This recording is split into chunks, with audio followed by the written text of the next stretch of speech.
Welcome everyone again. My name is Roni and I am the Child and Family Program Manager at the Mental Health Association of Maryland. I want to welcome you all to our Healthy New Moms webinar series. Healthy New Moms is a program of the Mental Health Association of Maryland, and we work to spread awareness about perinatal and infant early childhood mental health. You can learn more about our program by visiting www.mhamd.org. So today's session is being recorded and will be made available to you in the coming week, and we'll talk about it later on, but certificates of attendance are available, and we'll share that at the end. So let me talk about our webinar today. In Baltimore City, families continue to face significant disparities in perinatal outcomes, reflecting broader inequities in maternal and infant health across the United States, but particularly in Maryland and Baltimore. Today's webinar centers the voices behind those statistics. Drawing from community feedback, needs assessments, and qualitative and mixed methods research, we will explore how mothers, fathers, and families describe their experience across pregnancy, birth, and the postpartum period. We will also highlight um, insights from doula-focused inquiry and consider how these findings can inform stronger, more supportive perinatal care systems. I'm so excited to announce our speaker today. Dr. Marilyn is an assistant professor in the Department of Nursing at Morgan State University and a co-investigator with the Center for Maternal and Family Health. She is a family nurse practitioner with clinical and research expertise across pregnancy, birth, postpartum, and family support. Dr. Marilyn work focuses on understanding perinatal experience through qualitative and mixed method approaches, community feedback, and applied research. She has led and contributed to multiple federally supported and community engaged projects examining care experiences, support systems, and outcomes for mothers, fathers, and families in Baltimore City. Dr. Marilyn, we are so happy to have you, and the floor is yours. Thank you. Thank you for the invitation. Thank you everyone for coming in. I love seeing where everybody is in the chat. I was going to ask you guys too. I'd love for this to be engaging. So if you have any comments, questions, concerns, feel free to raise your hand. A little bit about me, as Ronnie was explaining, I'm a family nurse practitioner. I specialize in maternal child health. I've been a nurse practitioner for 17 years. I love seeing Howard County people. I am born and raised in Hoco in Maryland. I started at Howard County General Hospital in their mother baby unit a long time ago, before I was 21, actually. And I've just always been in maternal health. It has become something more passionate for me. So I've been in it in 17 years. I recently had my own children in the last 3 years and realized how real this is, right? Some of the things that I've been seeing and experiencing. In clinical practice, I started to experience it myself. So it just reignited my passion. As she mentioned, I work here at Morgan State University. I'm assistant professor of nursing. So I teach undergraduate and graduate nurses about maternity, OBGYN care, and research. And then I'm also the co-investigator at the Center for Maternity and Family Health. So we started this back in 2023. Outside of that, I have my own, I founded a nonprofit organization called Trinity Maternal Wellness, and we focus on the wellness of moms to improve the wellness of families. And we are based out of Howard County. So that's where I was born and raised. That's where I raised my little ones. So pretty much everything I do is based on maternal health and how we can improve things in order to improve families in general. So she discussed what today's session is. We're exploring some of the research that I've done prior to being here at the Center for Maternal and Family Health, as well as the research that we're doing here and how it is pushing our research forward, and the next steps that we're going to do. A lot of our research is community-based participatory research. So everything that we do, we're deeply rooted in the community, even just with coming up with our research topics, our questions, how we, disseminate our research, all of it. We include our community partners, we include women, children, and families from the community to help drive it forward. So everything that we do is based off of this information. So the first 2 years of being at the center, a lot of the things that we did was do more listening sessions and more qualitative research to identify, what's going on in the community, what are the needs here in Baltimore City, and how can we promote our research efforts to improve maternal health outcomes here in Baltimore City. You can go to the next slide.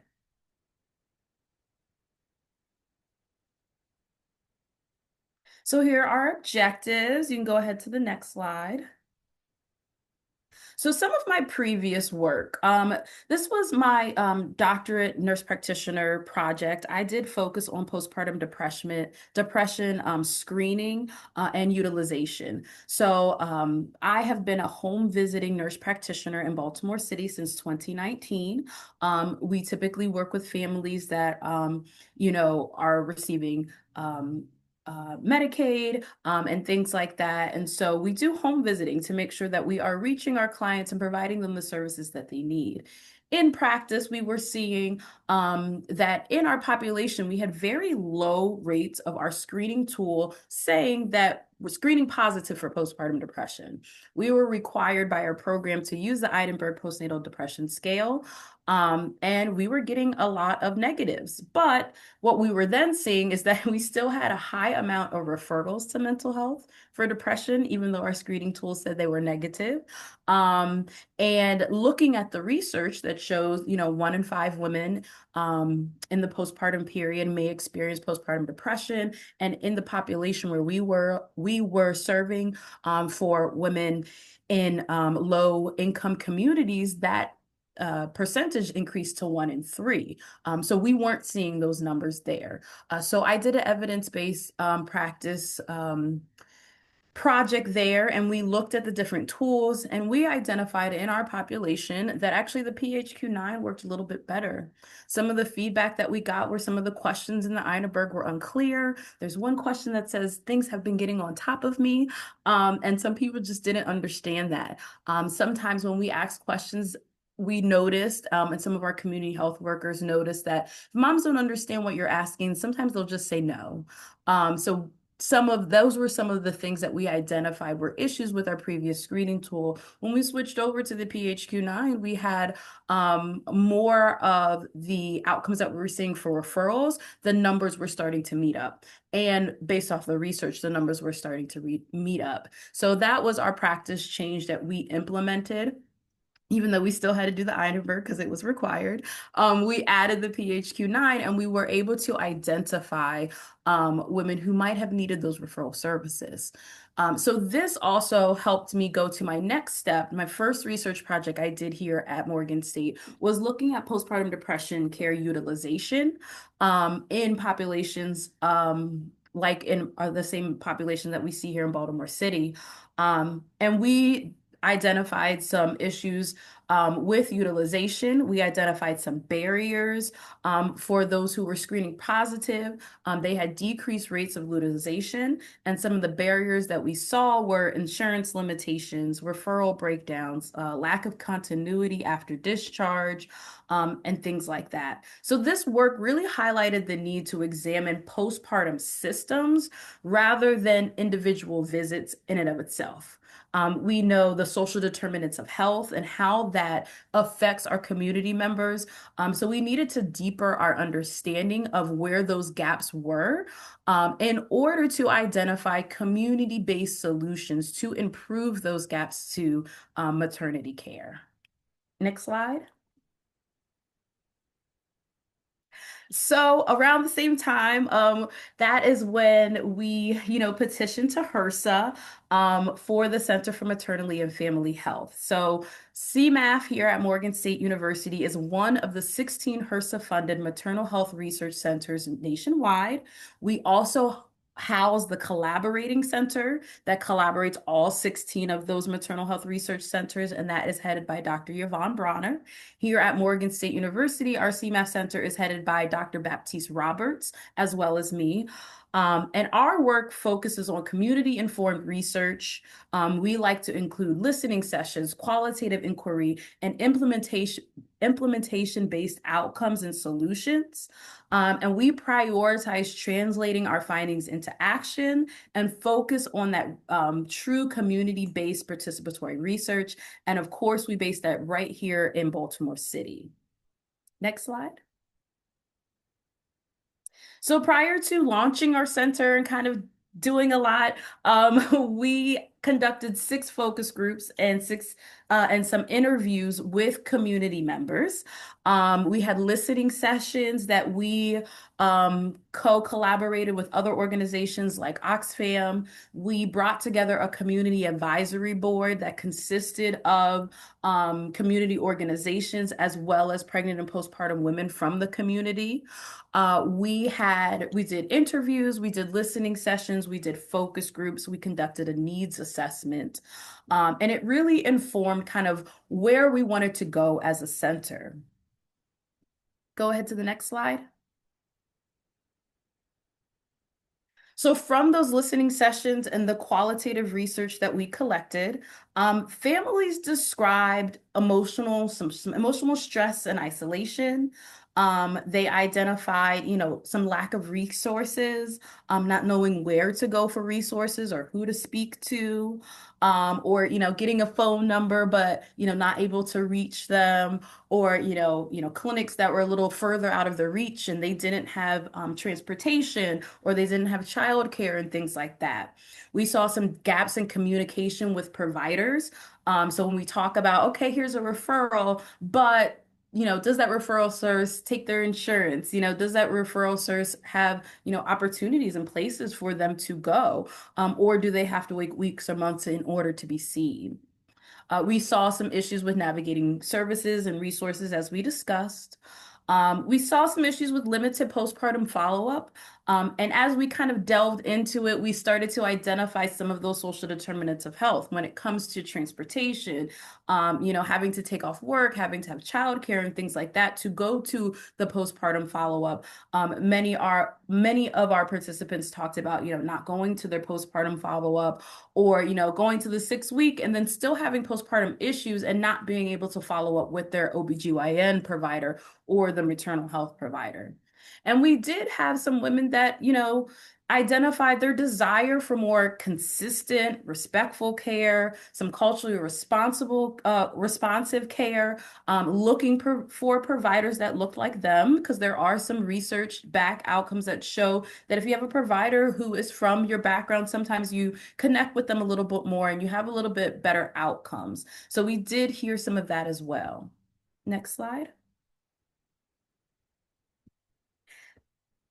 I have touched on this a little bit. So some of our families did discuss what were some of their barriers and challenges. And like I said, a lot of them are based in the, social determinants of health, transportation barriers, childcare needs.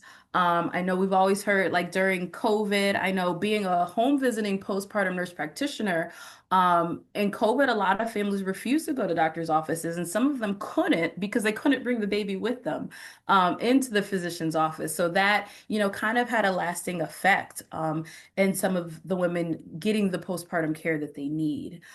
There's some financial stress, limited family support, and there were some mental health concerns there as well that weren't addressed or they weren't necessarily they didn't have the resources to be able to address those concerns.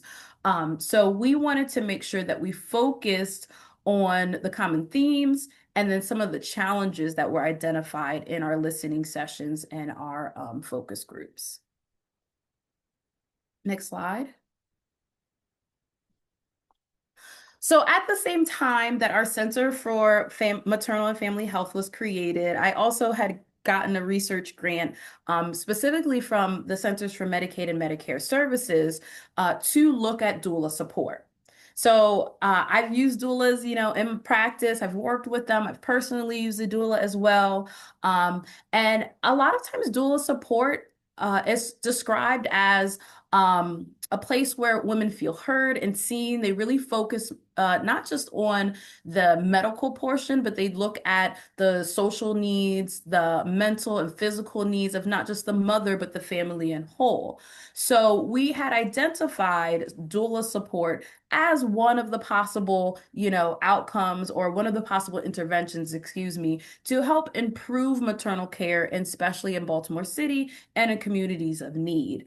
Our research showed showed that doula care can strengthen emotional safety. We saw some research that said it improved satisfactions, it decreased C-section rates and things like that.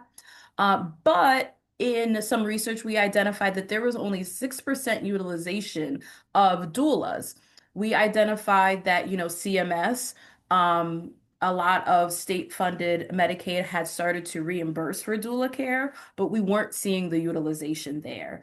And because it was such a benefit in the research, we wanted to identify what were the facilitators and the barriers to using doula care, especially we specified for women of color in Baltimore City. So our research study looked at mothers that were the ages of 18 and 35 that either delivered or lived in Baltimore City within the past 5 years. We did focus groups and interviews with 41 mothers, as well as 22 doulas across Baltimore City. And we did get a lot of good feedback from those families. I have a quote here from a mother where her quote really encompassed what we heard a lot, right? So she could ask the doula questions. A lot of moms were saying that, in the doctor's visit, I get like 5 minutes and it's in and out. But I had these really in-depth questions that we always say, especially as educators, never a stupid question, but sometimes they felt uncomfortable asking some questions, but they built that relationship with their doula to be able to ask them any question they had, and they felt like they were heard and they were answered appropriately. They felt like they didn't have to worry about not being heard and just being able to create a relationship. And sometimes we miss that, as a provider myself. Next slide.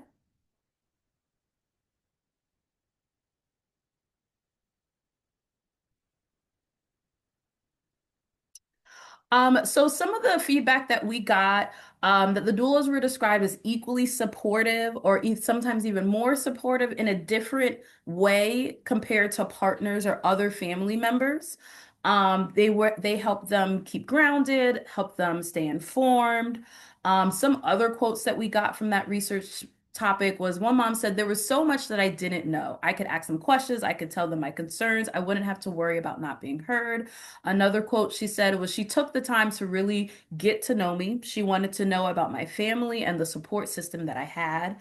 And my other quote is that I didn't realize a doula could help communicate my preferences to my provider. I nearly stressed myself out worrying about the C-section. So we saw firsthand how the doula support assisted them in their delivery process. What you see here are some of the themes that we identified. So four major themes emerged from mothers.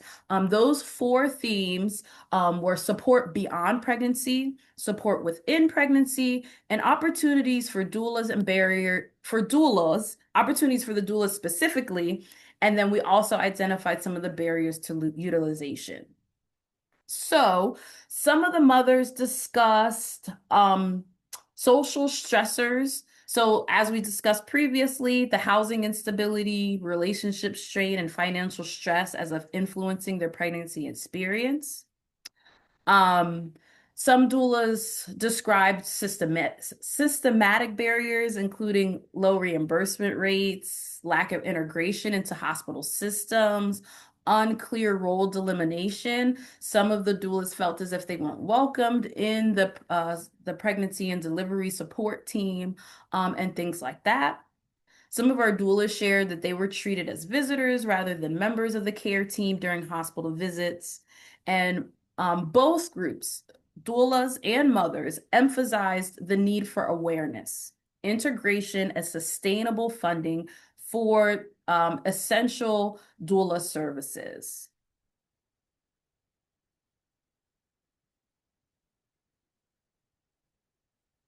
Some other quotes that we got from moms is you feel like I'm sorry, some quotes that we got from doulas specifically is they said they felt like they were just there, but not really a part of the team. It was hard to balance the calling of the business side of doula, the paperwork and everything, while the calling to just be there for the mother. And another doula identified if they had known earlier what a doula could do and things like that, in their entire role, they would have become a doula sooner.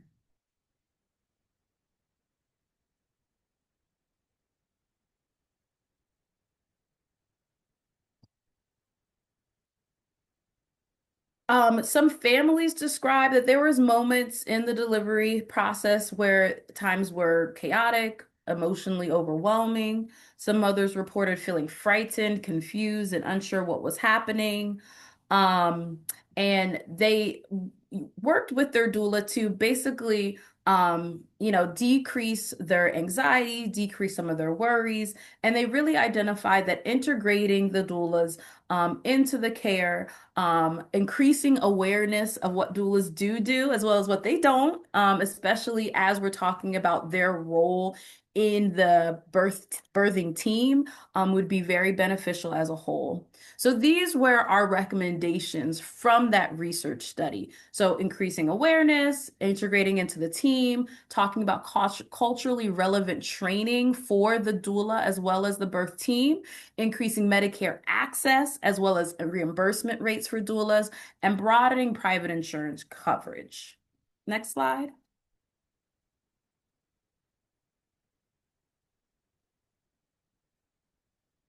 So from that study, it allowed us to go into the doula bridge study. And this is a pilot program that is fully funded by the Center for Maternal and Family Health here. Bridge stands for Building Resources and Improving Doula Growth and Excellence. Our goal is to support doulas in becoming Medicaid certified providers so they can provide more community-based care to women. And we focused on training, technical assistance, and mentorship. So we took a lot of the feedback that the families and the doulas provided us in our CMS funded research project, and we put it in this Doula Bridge program. The Doula Bridge program is a 12-month program. We just started August of last year. We currently have 20 doulas. I believe the next slide goes over our focuses. So our goals, we want to get 100% Medicaid enrollment of participants. Because as we discussed, many of the women didn't know that their Medicaid could cover doula services. And then when they did, they had problems accessing and finding someone because of the availability of doulas. When we asked the doulas as to kind of why they're not signed up for Medicaid, we were told that it was a very lengthy process. It was very time consuming. And they asked for a lot of things, which I completely understand. As a nurse practitioner, I didn't sign up. I passed my information to other people, and they signed me up as a provider. And sometimes it can be very nitpicky when you're trying to get full reimbursement and things like that. So we wanted to provide them with the support. We also wanted to improve culturally responsive care, made sure that they had training for trauma-informed care, because some of the doulas did identify in the communities when they're providing more community-based care rather than private care, that they're being put into situations that they didn't know how to navigate on their own. They didn't know they had to navigate. And so we wanted to provide them with that support.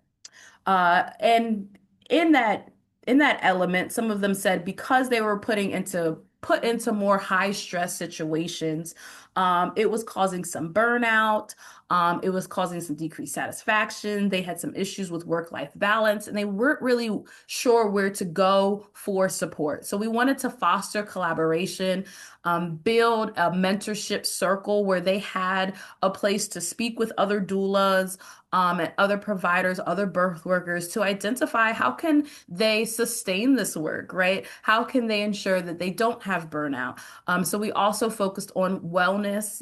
We bring in a yoga. She does yoga with them. We do sound healing, and we focus on the wellness of the provider. Because we find, when we're providers, sometimes we forget about, providing care for ourselves as well. So this is a 12-month program. We are halfway through. Like I said, it's a pilot program. It builds upon the research that we previously got from doulas and moms, and we're looking to expand upon this. So far, it's going really great. We have a session this Saturday. We'll be meeting with the doulas to help support them in Medicaid enrollment and reimbursement. Next slide. So here at the Center for Maternal and Family Health, these are our research priorities. We want to focus on access and support for maternal health care. We're looking at perinatal health as well as postpartum health. We're also looking at the whole family as a whole and how they affect maternal outcomes. We look at their support systems in the perinatal and postpartum period. We're also looking at the intersectionality of health literacy, policy, and stress.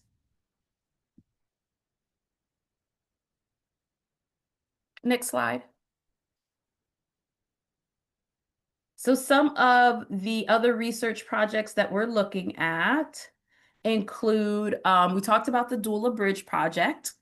Another project is called Examining the Mediation Effect of Maternal Mental Illness on the Relationship Between Intimate Partner Violence and Low Birth Weight Among Pregnant Women in Maryland. That is one of our faculty affiliate projects. So we have some faculty here at Morgan that are assisting us in research. That is one of our quantitative research projects. That we're working on here. We are using PRAMS data from 2021 to look at that information because I know we have some decreased access to PRAMS information.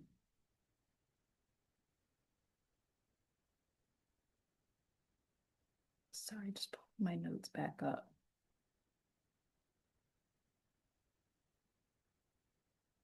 And what we're going to test is whether maternal mental illness has an effect, or looking at the relationship between that and intimate partner violence, and if we see a relationship with low birth weight among Black mothers. We're going to be using regression models and looking at the effects of those two covariates. And we're going to be performing that in R. And we have two additional graduate students who's working on that project. We have another research project called a Fathers Matter study. And that is our research project that looks specifically on the father's role and how they can support in pregnancy, how the father's role has an effect on maternal care and support. And from that study, we also identified ways that storytelling can help with Black fathers in telling their story and feeling more included in the maternal perinatal period. So sessions included pre and post surveys measuring well-being and parenting satisfaction, as well as participation in the perinatal period. We looked at quantitative analysis that showed positive shifts in self-esteem and fatherhood satisfaction, with significant improvements in the dad's participation in the pregnancy and postpartum period.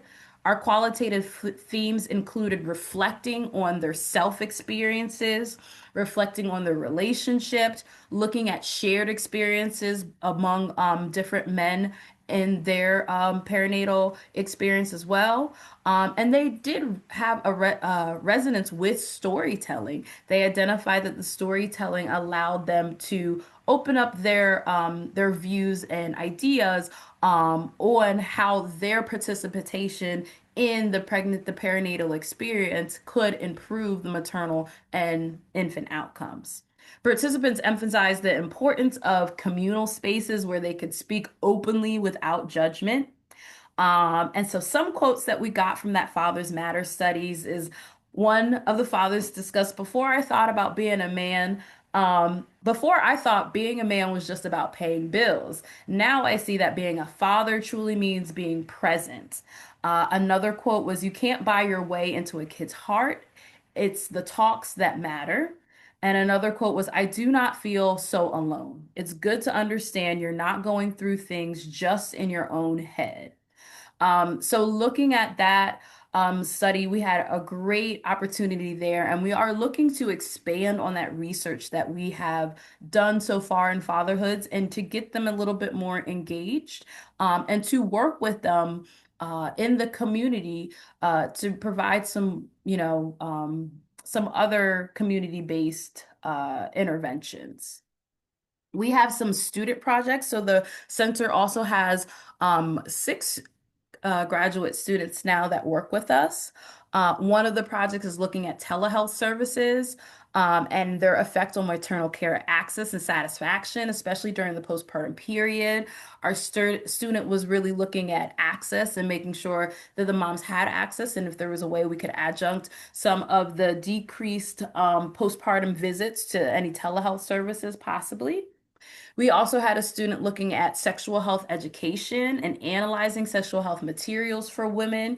She really looked into the materials that were present. She really looked into, nowadays how we get a lot of our information from social media, things like Facebook, Instagram, and things like that, and how that information is presented to women, and maybe some adjustments that needs to be made to ensure that the information is fully digested. And then, as I said, our students are working hand in hand with our faculty affiliate on the Fathers Matters study to ensure that we, move forward from there and provide some more community-based interventions to ensure that fathers are more involved in the pregnancy and postpartum period. Next slide. So some of the key takeaways for our center is that we really wanted to focus on community-based participatory research. So when we talk about that is, like we said in the beginning, before we got into our research, we started with a community advisory board. We started with our needs assessment. When we identify even our research questions, so even though the doula study that I did with CMS was not with the center, I still had a community advisory board, and we involved our community members as well as our organizations here in Baltimore City in every step. So they helped us identify our specific aims. They had helped us identify our focus group questions.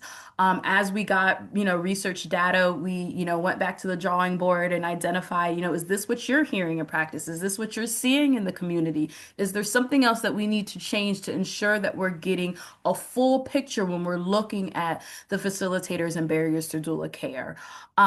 When it came to disseminating research, we disseminated to our community partners first, because a lot of times in the research, we want to do our, technical posters and presentations.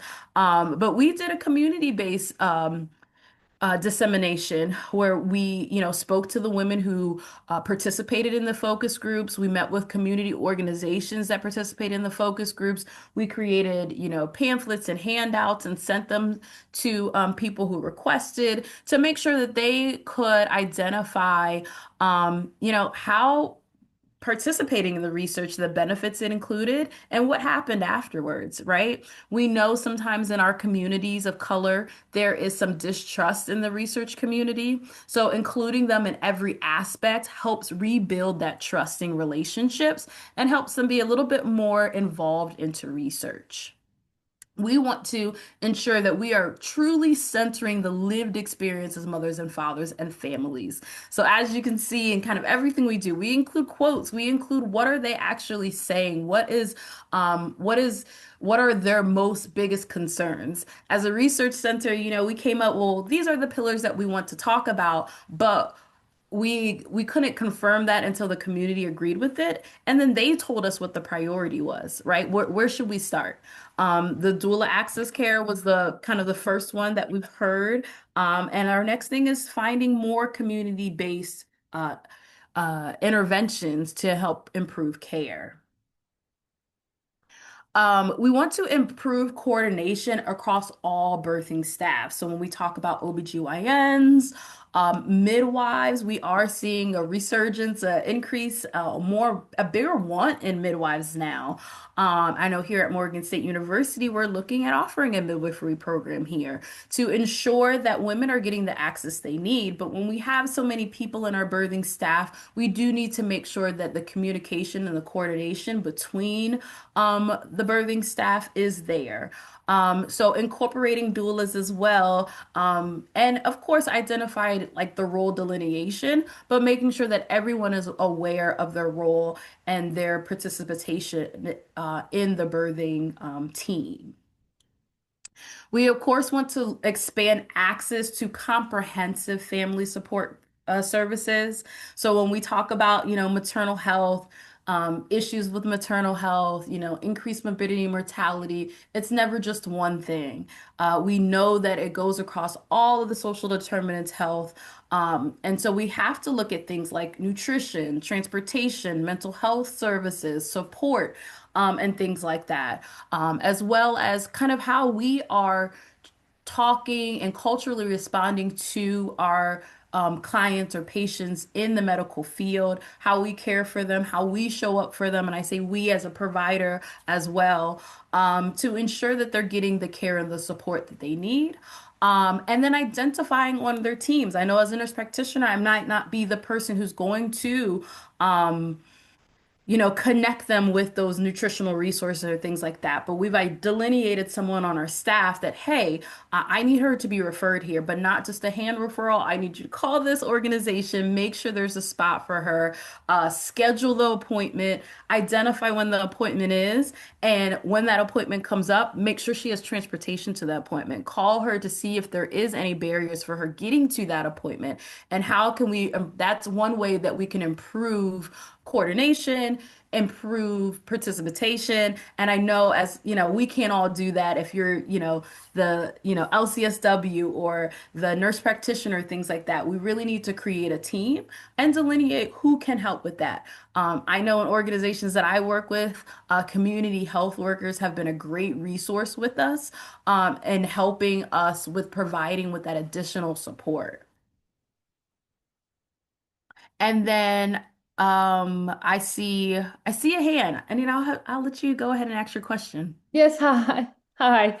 Hi, Anita Shankar. Sorry, I joined in a little bit late. I was coming from another meeting and I only got to see some of the later part of the presentation. But I had two questions, and I also introduce myself. I'm a researcher at Johns Hopkins University, and we're working on a research study to develop a maternal navigator. And so a lot of the last points that you were just talking about, I'm like, yes, we also recognize how critical that coordination is.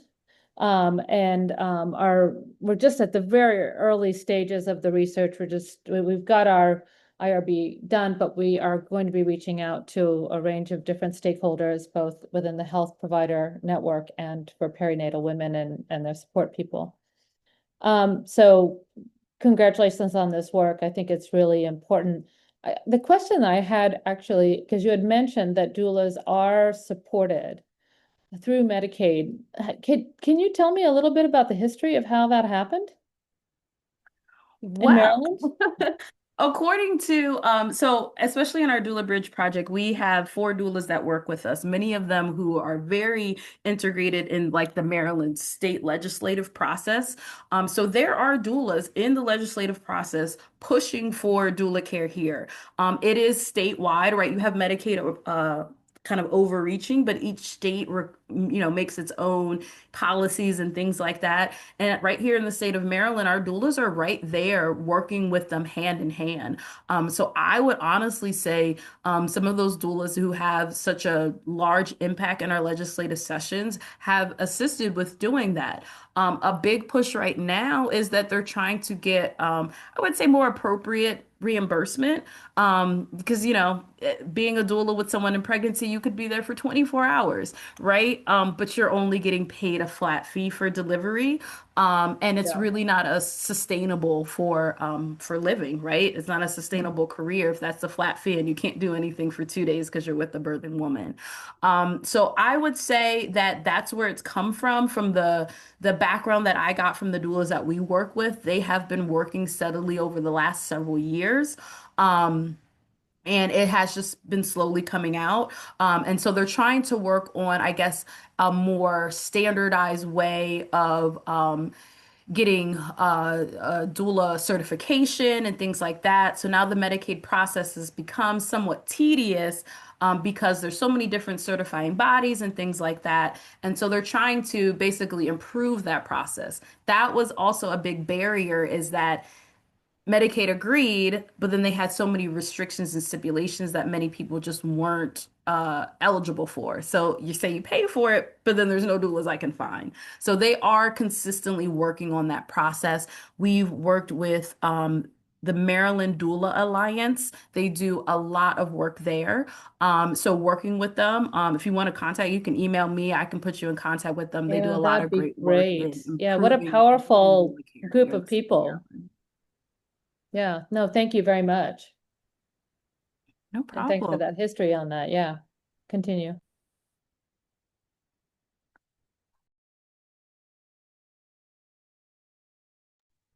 Oh, Dr. Marilyn, you're on mute.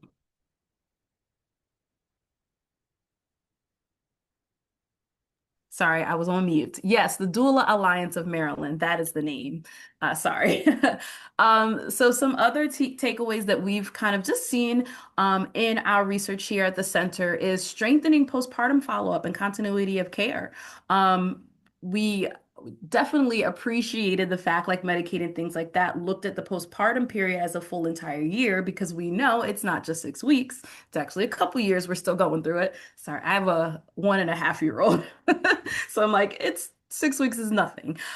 So we know that that time period is a crucial time period, and it takes that time to heal physically, mentally, emotionally, and we have to provide that support and making sure that availability is there. I know, in the OBGYN realm, sometimes it's like, okay, well, you can go to your primary for this and your OB for that. But same thing, creating more of a coordinated handoff, working as a coordinated team, and recognizing that she still is in the postpartum period. So she's still at risk for some things that we have to work together with in different organization or as different providers to support them. One of the trainings I did outside of this was looking at the postpartum warning signs and doing education for postpartum warning signs for non-OBGYN providers because they were seeing a lot of our postpartum clients and not identifying or not focusing in that they're still postpartum, so they're still at high risk for certain things. So providing that education, that support, that coordination of care in the postpartum period, and allowing that mom to get the care that she needs.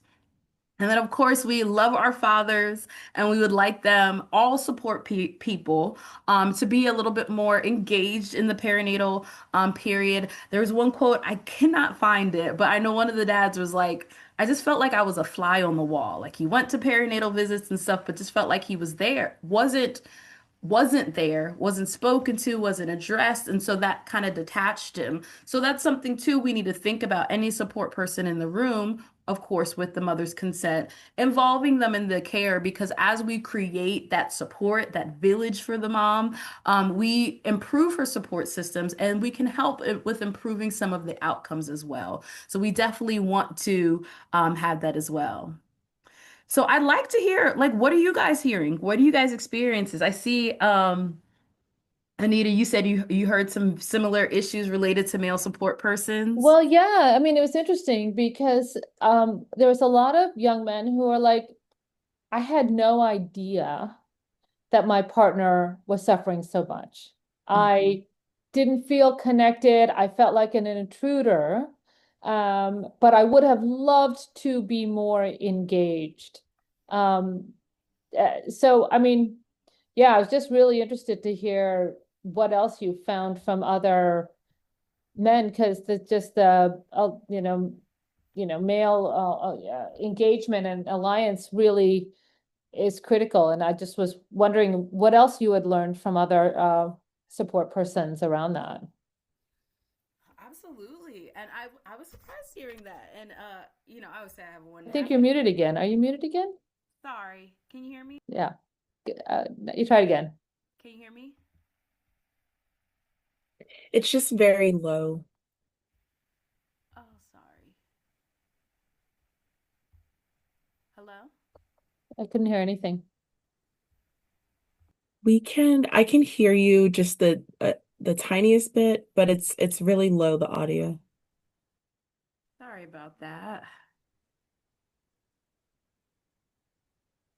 Sorry, it kicked me off and then put me back on. Yep. Well, yeah, we got Now you. it's perfect. We Good. got you. Yeah, that you're on. Perfect. Yeah, so we were hearing that a lot with support persons, and unfortunately, I felt like it kind of pushes them out, so then they detach a little bit more. But having them present, we know that it does improve some experiences and outcomes. So figuring out ways we can involve those support persons. Anyone else have any feedback from their experiences? Any research that you're currently doing in the field?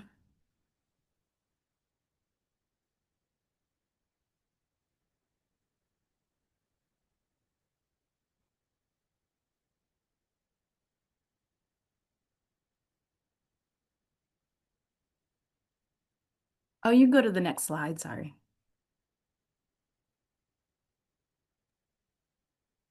This is just our acknowledgement. And then the last slide.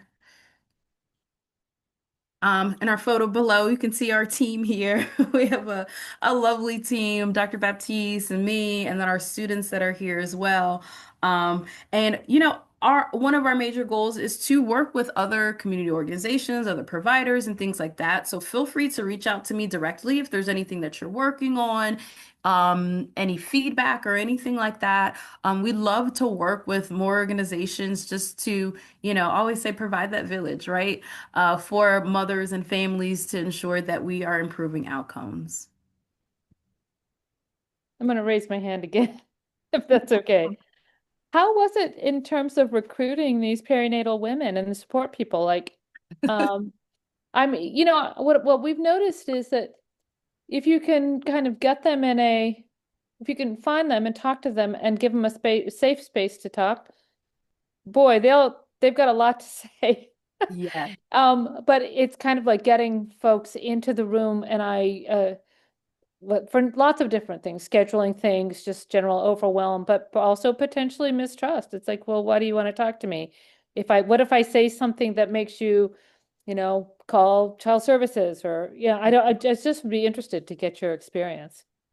Yeah, so I know just before we even did any research, we just tried to improve our relationships with our community organizations.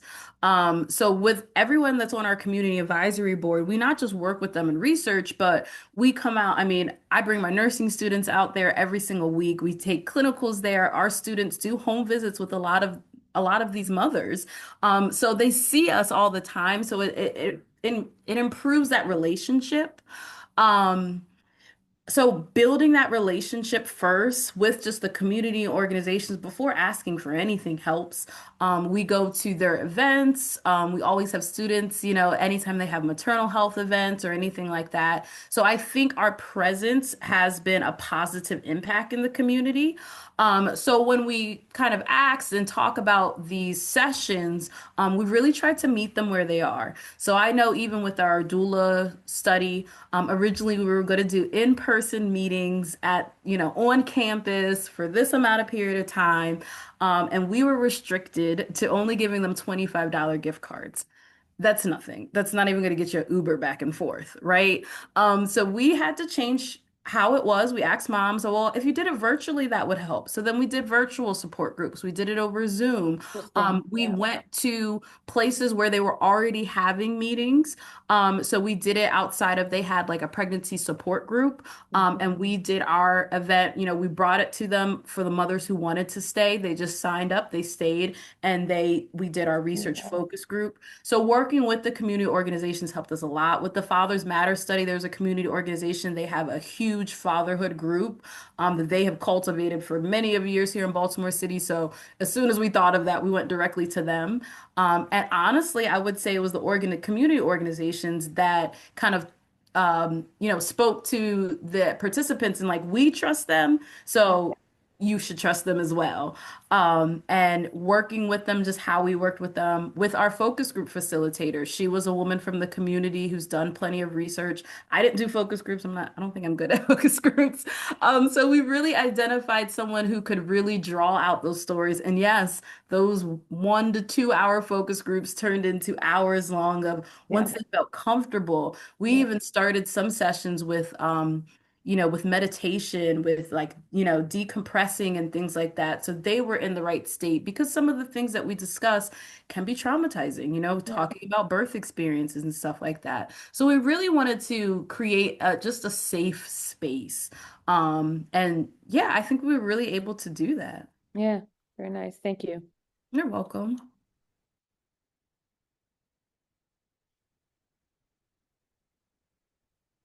Any other questions, comments?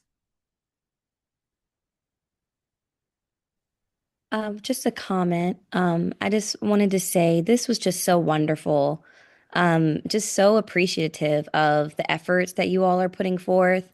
I loved hearing how much you involve the community every step of the way because we really don't see that enough in research. And I just loved hearing about the community advisory board, how you brought so much back to the community about what topics to focus on. It's those things that may seem so little, but they make such a big impact, especially in our community, Black and Brown community. So I just really appreciate those efforts. And I'm a birth trauma therapist. I have a solo psychotherapy practice, and so I'm really focused on helping women who've had complicated birthing experiences have the emotional healing and mental healing after that. And so, yeah, I would love to connect, Marilyn, with you, just hear how to get involved, if that's at all possible with the effort you guys are doing. But just want to say thank you for sharing. I had a lot to take away from this. Thank you so much. Yes, and definitely send me an email. My email is just marilyn.birchie@morgan.edu. Wonderful. Thank you.